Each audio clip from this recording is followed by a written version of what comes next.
Bilang ikalawang hakbang naman para sa National ID Registration, ipinamahagi na ng Philippine Statistics Authority sa tulong ng Armed Forces of the Philippines ang mga kit na gagamitin para dito. Ang detalye ng balitang yan mula kay Mark Petalco. Mark?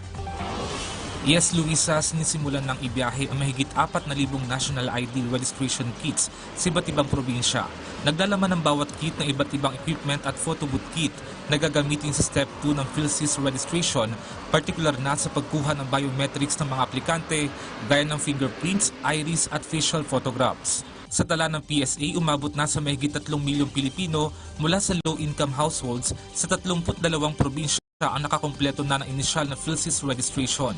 Pinili ng PSA ang mga lugar na may low risk ng COVID-19 para sa paglulunsad ng Step 1 registration ngayong taon. Tiwala naman ng PSA na maabot nito ang 9 million na target para sa Step 1 registration bago matapos ang taon. Aminado rin ng PSA na bumagal ang operasyon nito dahil sa bagyong Rolly, pero nananatili naman itong on track.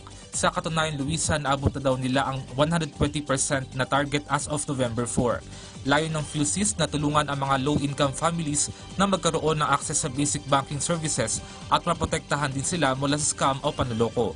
Inaasahan namang matatapos ang registration proper sa December 30, 2020. At ang pinakahuling balita, balik sa iyo, Luisa.